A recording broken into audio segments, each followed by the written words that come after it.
Assalomu alaykum qadrli kitobxonlar. Buloqboshi tuman axborot kutubxona markazi taqdim etadi. Bugun sizlar bilan buyuk mutafakkir, shoir va davlat arbobi Alisher Navoiy merosini o'rganish va targ'ib qilish borasida suhbatlashmoqchimiz. Biz uchun Alisher Navoiy nomidagi O'zbekiston Milliy kutubxonasi tomonidan taqdim etilgan 30 jilddan iborat Istiqlol davri o'zbek navoiyshunosligi kitobi bu borada muhim manba bo'lib xizmat qiladi.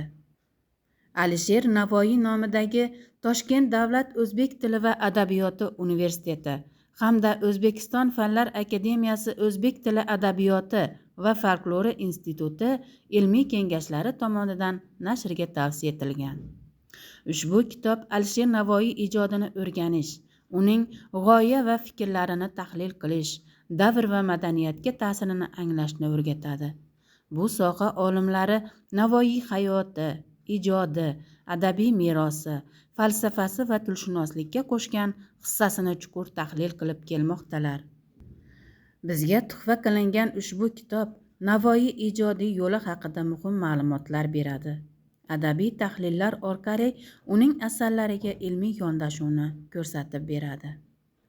Zamonaviy navoiyshunoslik yutuqlari bilan tanishtiradi. Yosh avlodga Navoiy merosini tushuntirish va targ'ib qilish uchun yo'l yo'riqlar ko'rsatadi. Navoiy asarlari milliy millatimiz, ma'naviyatimiz poydevoridir. Navoiy faqat shoir emas, balki millatimizning g'ururi, tariximizning yorqin yulduzidir. Uning hamsasi, g'azallari va nasriy asarlari bugungi kun uchun ham dolzarb mavzudir. Shu bois navoiyshunoslik fanini rivojlantirish va targ'ib qilish bizning burchimizdir. Xulosa o'rnida shuni aytish joizki, ushbu kitob nafaqat ilmiy tadqiqotchilar, balki har bir kitobsevar uchun qimmatli manbadir. Uni o'qish, o'rganish va boshqalarga yetkazish orqali biz Navoiy merosini yanada keng targ'ib qilamiz. Navoiy asarlari abadiy, uni o'rganish va targ'ib qilish esa barchamizning sharafli vazifamizdir. E'tiboringiz uchun rahmat.